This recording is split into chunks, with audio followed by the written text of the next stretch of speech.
Você não precisa de um propósito. E isso é libertador. A tirania do propósito. Sejamos sinceros, existe uma pressão no ar, quase uma eletricidade que te diz a todo momento que você precisa de um propósito. Você abre o Instagram e vê um coach com cara de idiota em uma praia em Balneário falando sobre como ele encontrou a sua verdadeira paixão. Aí você fecha o aplicativo, entra no LinkedIn e lê o post de alguém que largou o emprego para abrir uma startup de impacto social, finalmente vivendo o seu propósito. Parece que todo mundo recebeu um manual secreto para a vida, um mapa do tesouro, e você é o único que está perdido sem bússola olhando para os lados e se perguntando: o que eu tô fazendo de errado? A verdade é que essa sensação de eu sou um merda, essa ansiedade que aperta no peito, não é um defeito seu, é um sintoma de uma tirania, a tirania do propósito. É uma prisão invisível que nós mesmos ajudamos a construir, com grades feitas de comparação e medo de viver uma vida comum ou desperdiçada. Você é levado a acreditar que sua vida só começa de verdade quando você descobre a grande razão de ser chamado de épico. Você tá só numa sala de espera folheando uma revista velha enquanto a vida dos outros acontece. Essa ideia de propósito foi transformada em um produto, uma mercadoria vendida pela gigantesca indústria do bem-estar. É como se fosse um workshop de final de semana que custa uma fortuna. Ou um livro de capa chamativa que promete os 7 passos para desbloquear o seu potencial. Um guru que te vende a felicidade como se fosse um plano de assinatura. E essa ideia se encaixa perfeitamente na cultura da produtividade. O propósito virou como se fosse um hack definitivo. Se você encontrar o que ama, nunca mais vai precisar trabalhar. Sua alma vira um plano de negócios, seus hobbies precisam ser monetizados, seu descanso precisa ser justificado como uma forma de recarregar a bateria para ser mais produtivo. A vida acaba se transformando numa corrida sem fim por meta, e o prazer de simplesmente caminhar, de pintar, de conversar, é sacrificado no altar da eficiência. O impacto disso, na sua cabeça, é devastador. A psicologia sabe que essa pressão constante é uma fonte gigantesca de estresse e ansiedade. Você fica paralisado pelo medo de escolher o propósito errado. Cada decisão é pesada, analisada, e a dúvida te impede de agir. Você fica esperando por epifania, um sinal dos céus que, sejamos honestos, raramente chega. E enquanto espera, a comparação te corrói. As redes sociais são um palco onde todos performam suas vidas com propósito, e você, nos bastidores da sua vida real, com suas contas para pagar e suas dívidas, se sente um fracasso. No fundo, essa busca virou uma nova religião, em um mundo que perdeu as grandes narrativas. O propósito virou um novo Deus. Ele tem seus dogmas, siga sua paixão, seus profetas, os gurus de autoajuda, e seu pecado original, que é viver a vida sem um grande objetivo. Falhar em ter um propósito te enche de culpa, quase que religiosa. Mas e se eu te disser que a solução não é encontrar um propósito melhor? E se a solução for libertar sua necessidade de ter um propósito? É isso que a gente vai conversar hoje. Capítulo 2. O confronto com o silêncio. Para entender por que essa busca por propósito te deixa tão ansioso, a gente precisa ir um pouco mais fundo. Bom, pensa comigo.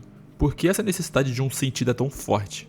O filósofo Albert Camus tinha uma resposta, e ele é ao mesmo tempo aterrorizante e libertadora. Ele chamou essa condição de o absurdo. Bom, vamos lá. Imagina que você está em um vale gigantesco e silencioso.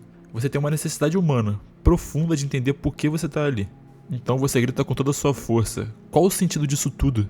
E a única coisa que volta é o eco da sua própria voz. O absurdo não é você, nem o vale. O absurdo é o eco. É esse choque, esse divórcio entre o seu desejo desesperado por resposta e o silêncio frio e indiferente do universo. A gente quer que o universo seja justo, lógico, que tenha um roteiro. Mas o universo não tem um roteiro, ele simplesmente é. O sentimento do absurdo geralmente não aparece em um momento de grande tragédia. Ele te pega na rotina. É quando você está no trânsito pela milésima vez no mesmo engarrafamento e de repente se pergunta: por quê? Por que eu faço isso todos os dias? O trabalho repetitivo, a rotina de acordar, trabalhar, comer, dormir. De repente tudo parece estranho. Camus diria que o operário de hoje, fazendo a mesma tarefa todos os dias, vive um destino tão absurdo quanto qualquer herói grego. O personagem Meursault do livro O Estrangeiro de Camus é a personificação disso. Ele é um cara que simplesmente não joga o jogo social. A mãe dele morre e ele não chora no funeral, porque não sente vontade. A namorada pergunta se ele a ama, ele responde que isso não quer dizer nada. Ele vive de acordo com o que sente no corpo, o calor do sol, o gosto do café, mas é um completo estranho para as expectativas da sociedade. E, no fim, a sociedade o condena pelo crime de não cometer, basicamente porque ele recusa a fingir. Ele é condenado por não ter chorado no funeral da mãe. A história dele mostra o quão absurdas são nossas convenções. A verdade é que sua ansiedade por um propósito é uma tentativa de fuga, é o medo de encarar esse silêncio do universo. A mente humana odeia um vácuo de significado. Então, em vez de encarar o absurdo de frente, a nossa cultura te oferece um desvio, um atalho. Encontre o propósito. É igual colocar um band-aid em uma ferida profunda. Pode até cobrir por um tempo, mas a ferida continua lá. A ansiedade sempre volta, porque o propósito que você encontra parece frágil ou não entrega a felicidade prometida. E aí, você sente culpa por não ter achado o propósito certo, em vez de questionar a busca em si? A única resposta, segundo Camus, não é encontrar uma resposta melhor, é aprender a viver com a própria pergunta. Capítulo 3. As consequências da lucidez. Ok, então você encarou o silêncio, você entendeu que a vida não tem um sentido embutido, que não veio com manual de instrução. Show. E agora? A primeira tentação é a fuga. Camus fala de duas fugas principais, e ele rejeita as duas. A primeira é o suicídio de verdade. Se a vida não tem sentido, por que continuar? Camus diz que isso é uma rendição. O absurdo é o cabo de guerra entre você e o mundo. Se você se mata, você solta a sua ponta da corda. O jogo acaba, mas você não venceu. Você apenas desistiu. A ideia é continuar puxando, mesmo sabendo que não há um vencedor. A segunda fuga é mais sutil, o suicídio filosófico. É quando você dá um salto de fé em qualquer coisa que te prometa um sentido maior. Uma religião, uma ideologia, até mesmo a própria ideia do propósito. É uma forma de trapacear, de fechar os olhos para a verdade desconfortável do absurdo. É como tomar uma pílula para esquecer que você está em um jogo sem regra. Tá bom, e se você recusar essas duas fugas, o que sobra? E se você recusar, te resta viver com o absurdo. E dessa decisão nascem três coisas incríveis: a revolta, a liberdade e a paixão. Bom, a revolta não é sair quebrando tudo, é uma atitude interna, é o seu não diário. É acordar todo dia, olhar para a falta de sentido no mundo e dizer: eu sei que você tá aí e eu vou viver mesmo assim. É uma resistência constante, não para mudar o mundo, mas para não deixar que a falta de sentido te derrote. É o que dá valor à sua vida. Liberdade é a consequência mais legal. Pensa bem, se não existe um depois, se não há um paraíso ou um inferno, se não há um grande propósito a ser cumprido, então não há um amanhã. Você está livre das regras que foram criadas para te levar a algum lugar. Você não precisa mais seguir um roteiro. Cada momento se torna o filme principal, não apenas a cena de abertura. Você está livre para ser quem você é agora. Bom, e por fim, a paixão. Se a vida não tem um sentido final, não existe uma escala de qualidade. Ninguém vai te dar uma nota final. Então o que importa não é viver melhor, mas viver mais. E viver mais não é sobre ter 100 anos, é sobre ter intensidade. É sobre esgotar as possibilidades. É sentir o sol na pele, o gosto da comida, a emoção de uma música. É viver cada momento com paixão de quem sabe que não há nada além daquele momento. Essa trinca, revolta, liberdade e paixão, é o seu novo sistema operacional. A revolta é a decisão de não instalar o software. A liberdade é a tela em branco. E a paixão é o processamento, rodando cada experiência no máximo, porque não há outra forma de medir o sucesso. Capítulo 4. O herói no fim do abismo. Para entender isso na prática, Camus nos conta uma história. A história de Sísifo. Você provavelmente ouviu falar dele. Ele foi um cara tão esperto e que amava tanta vida que enganou os deuses e até a própria morte. Como castigo, os deuses o condenaram a uma tarefa eternamente inútil: empurrar uma pedra gigante até o topo de uma montanha, só para ver rolar para baixo de novo para sempre. Os deuses acharam que não havia punição mais terrível do que um trabalho sem esperança e sem sentido. E sejamos sinceros, isso soa familiar, não é? Quantas vezes você não se sentiu assim no trabalho? Respondendo uma avalanche de e-mail que nunca acaba, participando de reunião que não vai para lugar nenhum, preenchendo planilha que não serve para nada. Todos nós, em algum momento, somos Sísifo, empurrando nossa própria pedra. Mas a parte genial dessa análise de Camus não é sobre o esforço de subir, é sobre a descida. Pensa no momento em que a pedra rola para baixo. Sísifo para, respira e começa a descer a montanha para buscar sua própria rocha de novo.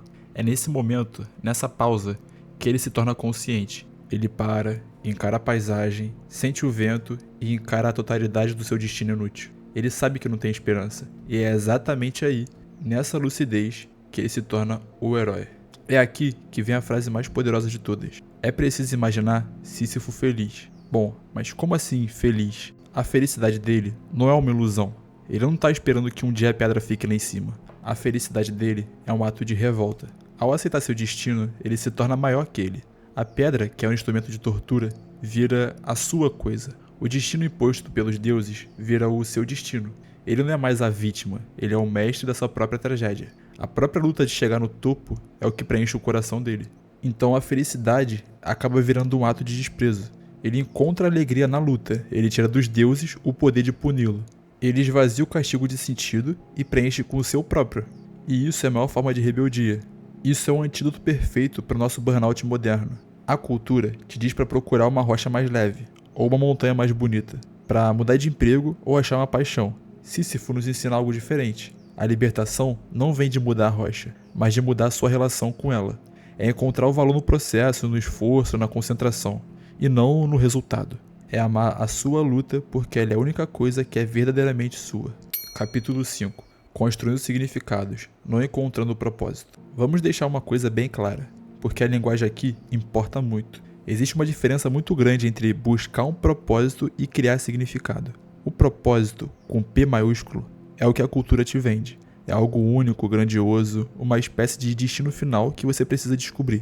É a ideia que existe um roteiro para sua vida e você precisa achar o seu papel.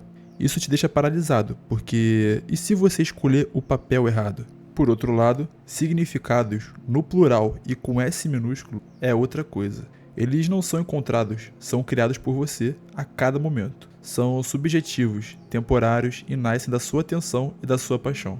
Um significado pode ser o prazer de uma conversa com um amigo, o foco total que você coloca em uma tarefa difícil no trabalho, mesmo que ela seja chata, o arrepio que uma música te causa e a beleza de um pôr do sol.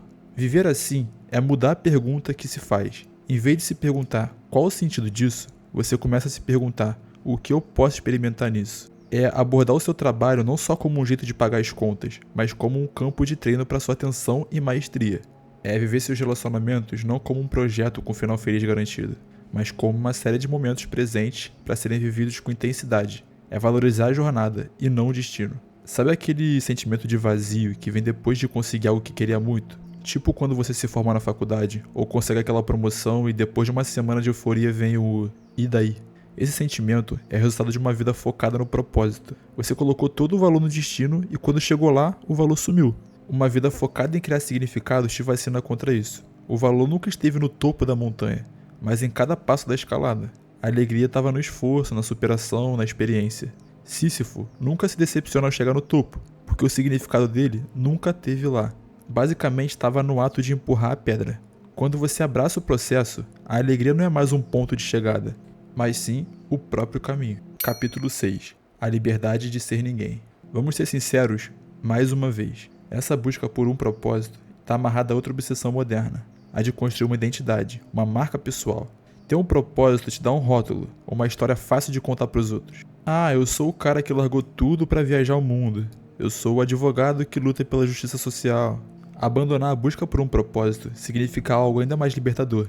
Abandonar a necessidade de ter uma identidade fixa e se dar a permissão de ser inconsistente, de não fazer sentido o tempo todo.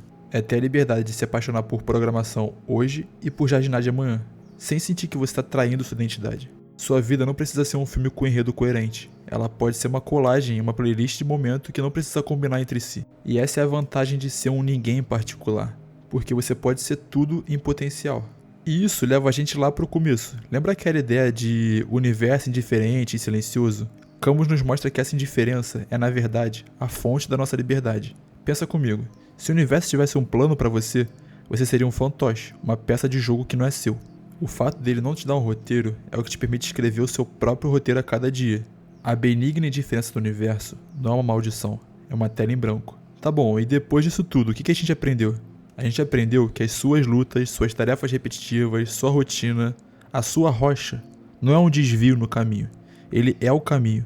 O universo não te deve uma resposta, não te deve um porquê. Mas no seu silêncio ele te dá o seu maior presente, a liberdade de criar o seu próprio significado. Não um significado grandioso para a vida inteira, mas pequenos e intensos significados a cada respiração, a cada passo, a cada vez que você desce a montanha para buscar a sua rocha de novo. E talvez no final a gente descubra que a nossa própria luta em direção ao topo da montanha é o suficiente para preencher o coração humano.